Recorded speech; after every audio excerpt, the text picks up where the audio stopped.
నమస్తే. సామాన్యుడి చేతిలో సామాజిక అస్త్రం నెంబర్ 1 న్యూస్కి స్వాగతం. నేను రవీంద్ర.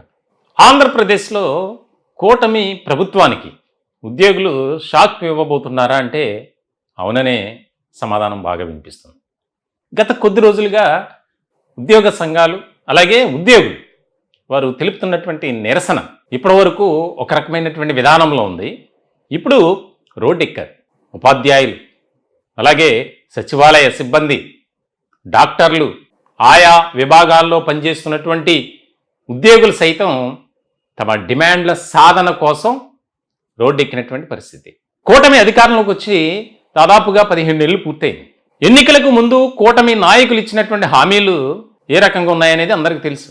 మేనిఫెస్టోలో ఎటువంటి అంశాన్ని పొందుపరిచారో కూడా తెలుసు. ముఖ్యంగా కూటమిని గెలిపించండి, కూటమి అధికారంలోకి రాగానే ఐఆర్ అనేది ప్రకటిస్తాం వెంటనే, తర్వాత పిఆర్సీకి ఒక సమర్థవంతమైనటువంటి కమిషన్ ఏర్పాటు చేసి పిఆర్సీని కూడా అమలు చేయడానికి మేము త్వరితగతిన చర్యలు తీసుకుంటాం, అలాగే పెన్షనర్ల విషయంలో కూడా వారి వెల్ఫేర్ విషయంలో కూడా మేము కీలకమైనటువంటి నిర్ణయం తీసుకుంటాం. ఇలా చాలా చెప్పుకొచ్చారు. కానీ ఏమైనా చేశారా అంటే అంతంత మాత్రమే. ఇప్పుడు ఉద్యోగులు తిరుగుబాటు చేయటానికి, ఉద్యోగ సంఘాలు అసంతృప్తి వ్యక్తం చేయటానికి, వారు రోడ్డెక్కి ఆందోళన తెలియజేయడానికి కారణాలు ఏంటి, దానికి కారకులు ఎవరు అంటే ఈ కూటమి పెద్దలే అని చెప్పొచ్చు. తాజాగా విజయవాడ ధర్నా చౌక్లో జరిగినటువంటి ఉపాధ్యాయ సంఘాల ఆధ్వర్యంలో జరిగినటువంటి కార్యక్రమం ఏ రకంగా జరిగింది? ఎన్నో నిర్బంధాలు చేయాలని చూసింది, హౌస్ అరెస్టులు చేయాలని కూడా ప్రయత్నం చేసింది, కొంతమందిని అదుపులో తీసుకున్నారు. కానీ అది రాష్ట్ర వ్యాప్తంగా ఉన్నటువంటి ఉపాధ్యాయులు ఒక్కసారిగా సంఘటితమై ఐక్యంగా మన డిమాండ్లు, మన హక్కులను మనం కాపాడుకోవడానికి ప్రభుత్వంపై ఒత్తిడి తీసుకురావాలి, దానికి సంబంధించి మనం ఏ రకమైనటువంటి ప్రత్యేకమైనటువంటి వ్యూహంతో అడుగులు వేయాలి అనే దాని మీద ఒక కసరత్తు చేస్తూనే ముందుకు వెళ్ళినటువంటి సందర్భం. ఇటువంటి క్రమంలో తాజాగా ఒక కీలకమైనటువంటి నిర్ణయం కూడా తీసుకోబోతున్నారు ఈ యొక్క ఉద్యోగ సంఘాలకు సంబంధించినటువంటి ప్రతినిధులు. ఇప్పటి వరకు ఉద్యోగ సంఘాల ప్రతినిధులు కూడా వారి యొక్క ఏదో పోరాటం చేస్తున్నాం, ఉద్యమం చేస్తున్నాం, ప్రభుత్వంపై ఒత్తిడి తీసుకురావాలి అనే ఆలోచన కాకుండా ప్రెస్ మీట్లకో లేకపోతే సిఎస్నో లేకపోతే ఇతర మంత్రులను కలవటానికి మాత్రమే ప్రాధాన్యత ఇచ్చినటువంటి అంశం. కానీ ఇప్పుడు ఉద్యోగులు ఆ విధంగా లేరు. రాష్ట్ర ప్రభుత్వానికి సంబంధించినటువంటి ఎంప్లాయీస్ తిరుగుబాటు చేస్తున్నారు. మీ వల్ల కాకపోతే చెప్పండి, మేమన్నా చూసుకుంటాం. అదేవిధంగా ఇప్పుడు ఉపాధ్యాయులంతా ఐక్యంగా ఏకతాటిపై నిలబడి ధర్నా చౌక్లో వారి వాయిస్ అనేది వినిపించారు. దీనికి సంబంధించి మరి కూటమి పెద్దలు ఏ రకంగా స్పందిస్తారు, ఏ విధమైనటువంటి నిర్ణయం తీసుకుంటారనేది కీలకంగా మారింది. ఎందుకంటే కూటమి అధికారంలోకి వచ్చిన తర్వాత ఉద్యోగుల బాగోగుల గురించి కానీ, ఉద్యోగుల కుటుంబాలకు సంబంధించినటువంటి వెల్ఫేర్ విషయంలో సరైనటువంటి నిర్ణయం తీసుకోలేదు, సానుకూలమైనటువంటి రీతిలో స్పందించలేదు. చేస్తాం, చూస్తాం, సరే, ఓకే, ఇదే తప్ప ఎక్కడా కూడా ఆచరణ మాత్రం శూన్యం. ప్రతి రాష్ట్రంలో ఏ సమస్య వచ్చినా సరే ఒక మంత్రివర్గానికి సంబంధించి సబ్ కమిటీ అనేది ఉంటుంది. కానీ మా ఉద్యోగుల సమస్యలు కానీ వినడానికే సమయం తీరిక లేదు ఈ కూటమి ప్రభుత్వానికి. మేము ఎన్నో ఆశలతో కూటమిని అధికారంలోకి తీసుకొచ్చాం. మేమే ఓట్లు వేయకపోతే, వైఎస్ఆర్సీపీకి మేమే తిరుగుబాటు చేయకపోతే కూటమి అధికారంలోకి వచ్చేదా అని ఇప్పుడు ప్రశ్నిస్తున్నారు. చాలామంది ధర్నా చౌక్లో జరిగినటువంటి ఆందోళన కార్యక్రమంలో ఇదే మాట. దీనికి సంబంధించి మా ప్రతినిధి సుహాస్ అక్కడ కొంతమందితో మాట్లాడారు.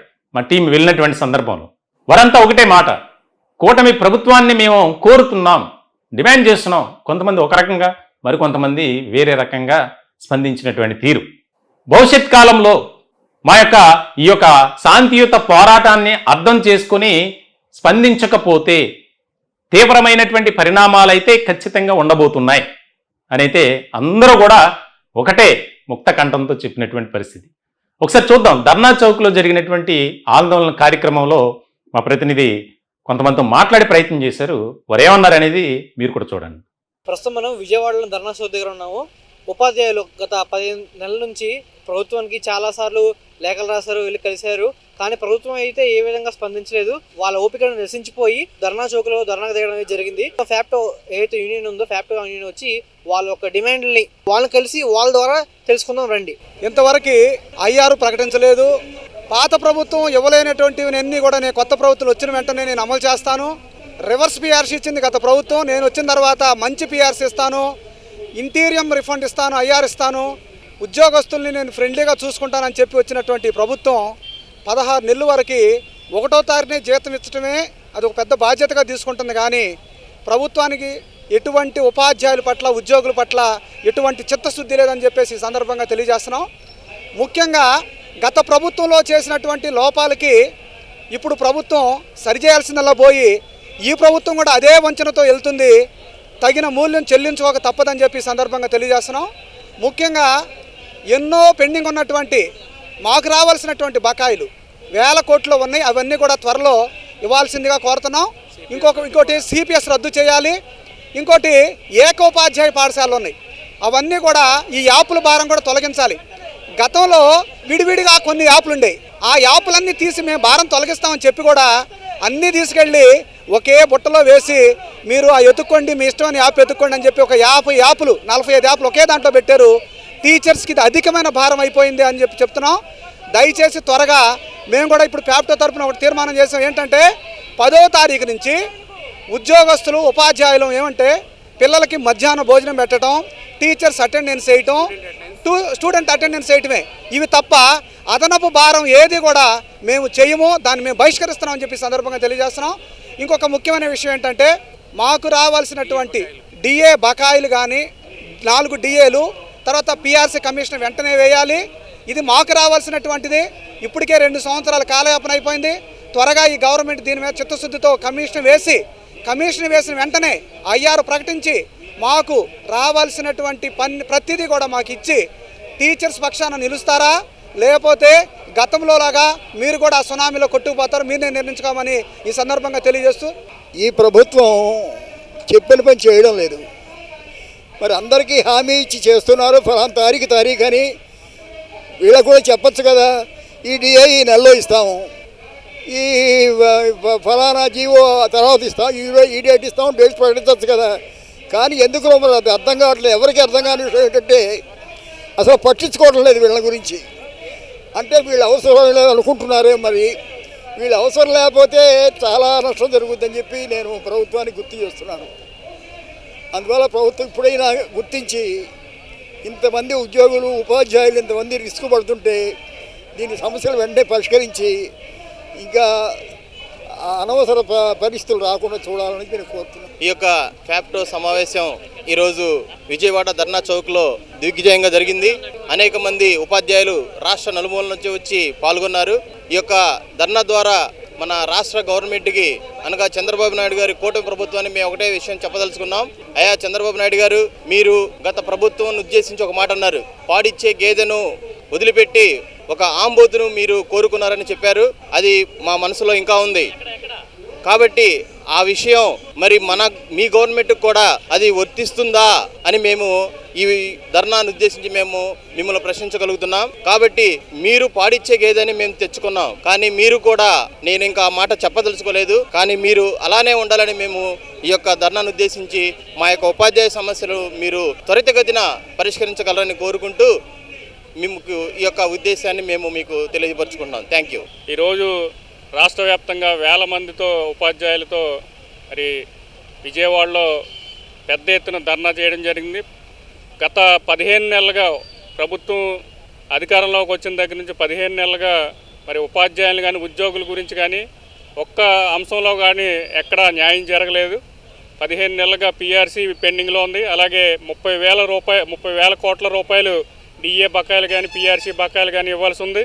మరి అలాగే బోధనేతర కార్యక్రమాలు ఈ ప్రభుత్వం వచ్చిన దగ్గర నుండి ఉపాధ్యాయుల్ని కేవలం బోధనకే పరిమితం చేస్తామని అధికారంలోకి వచ్చిన ఈ ప్రభుత్వం వచ్చిన దగ్గర నుండి బోధన తప్ప మిగతా అన్ని కార్యక్రమాలు చేస్తూ ఉంది. దీనివల్ల పేద బడుగు బలహీన వర్గాల విద్యార్థులకి తీవ్రమైన అన్యాయం జరుగుతుంది. ఉపాధ్యాయులు ఎవరు కూడా విద్యార్థులకి బోధనకి కేటాయించడం లేదు సమయం. ఓన్లీ ప్రభుత్వం చెప్పే ఏవైతే పనులు ఉన్నాయో బోధనేతర కార్యక్రమాలు వాటిని మాత్రమే చేస్తూ ఈ బోధనా సమయం అంతా గడిచిపోతూ ఉంది. దీనివల్ల రాష్ట్రంలో ఉన్న ప్రభుత్వ పాఠశాలలన్నీ మూతపడే పరిస్థితి కనపడుతూ ఉంది. కాబట్టి వెంటనే ఈ ప్రభుత్వం బోధనేతర కార్యక్రమాలను రద్దు చేసి ఉపాధ్యాయుల్ని కేవలం బోధనకే పరిమితం చేయాలని డిమాండ్ చేస్తూ ఉన్నాం. చూసారు కదా, వాళ్ళు 15 నెలలుగా పడుతున్న కష్టాలు, వాళ్ళు వచ్చి వాళ్ళ సమస్యలను ఈ ధర్నాలో వాళ్ళు చెప్పుకోవడం జరుగుతుంది.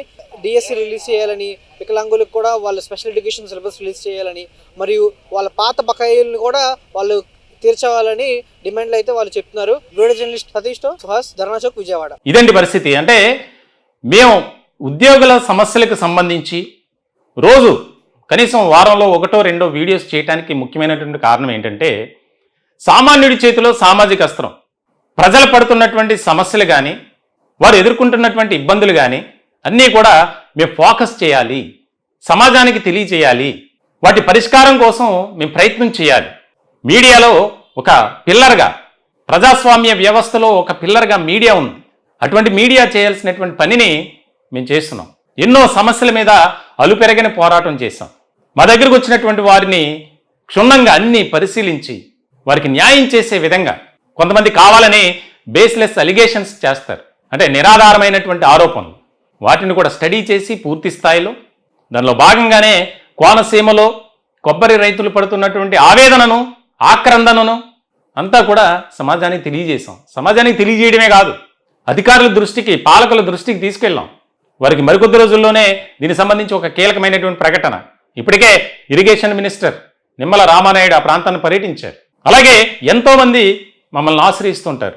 వారికి న్యాయం చేసే దిశగానే మేము ఫైట్ చేస్తూ ఉంటాం, పోరాటం చేస్తాం, చేతనైన సహాయం వారికి చేస్తాం.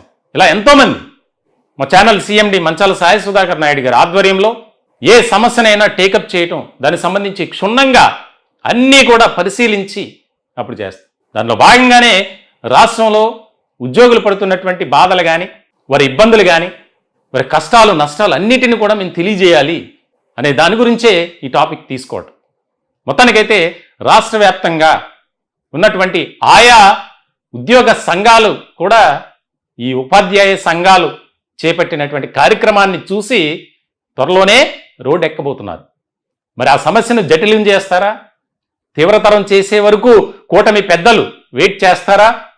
లేదా సానుకూలమైనటువంటి రీతిలో స్పందించి వారి యొక్క ఏదైతే ఎన్నికలకు ముందిచ్చినటువంటి హామీలు కానీ, వాగ్దానాలు కానీ, మేనిఫెస్టోలో పొందుపరిచినటువంటి అంశాల కోసం వాటిని ఫుల్ఫిల్ చేయడానికి, నెరవేర్చేందుకు ఒక కార్యాచరణ చేస్తారా, ఒక ప్రకటన అనేది చేస్తారా అనేది ఇక్కడ చాలా ముఖ్యమైనటువంటి అంశంగా మారింది. ప్రభుత్వాన్ని మేము కూడా కోరుకుంటున్నాం. అనేక రకాలుగా వారు డిమాండ్ చేసేది ఒకటే, ఎన్నో పథకాలకు డబ్బులు కేటాయిస్తున్నారు, మేమేం పాపం చేశాం, మేమేం చేసాం నేరం, మిమ్మల్ని గెలిపించడమే మా తప్ప అనే విధంగా వారు మాట్లాడుతున్నారు. చాలామంది ఆవేదన, చాలామంది ఆక్రందన ఆ విధంగా ఉంది. మొత్తానికైతే ఈ సమస్యను మరి సానుకూలమైనటువంటి రీతిలో స్పందించి పవన్ కళ్యాణ్ను కూడా కలిశారు, లోకేష్ని కలిశారు, ముఖ్యమంత్రి చంద్రబాబు నాయుడిని కలిశారు. తిరగనటువంటి అధికారి లేరు, నాయకుడు లేడు, మంత్రి లేరు, అందరి దగ్గరికి వెళ్తున్నారు. అదిగో చేస్తాం, ఇదిగో చేస్తాం, అంతే. దీనికి సంబంధించి మరి ఇంక మేము చూస్తూ ఊరుకోం, ఏదో ఒకటి తాడో పేడో తేల్చుకుంటాం ఈ ప్రభుత్వంతో. ఆ ఉపాధ్యాయులు కూడా చాలా వారి యొక్క డిమాండ్స్, వీటితో పాటు మమ్మల్ని పనికిమాలిన పనులన్నీ చేయిస్తున్నారు, మేము బోధనే చేయాలా, బోధనేతర పనులు చేయాలా, సర్వేలని అదని ఇదని నానా రకాల ఇబ్బందులకు గురి చేస్తున్నారు. కాబట్టి ఆ విధానానికి స్వస్తి పలకండి, మాకంటూ ఒక పరిధి అనేది పెట్టండి అని చెప్పి దానికి సంబంధించినటువంటి డిమాండ్స్ ఎక్కువైనాయి. మొత్తం చూడాలి. మరి ఇప్పటికైనా కూటమి ప్రభుత్వం పెద్దలు స్పందించి నిర్ణయం తీసుకుంటారని ఆశిద్దాం. ఈ టాపిక్పై మీ యొక్క విలువైనటువంటి అభిప్రాయాలను కామెంట్ రూపంలో తెలియజేయండి. దయచేసి మా ఛానల్ని సబ్స్క్రైబ్ చేసుకోండి. Thank you.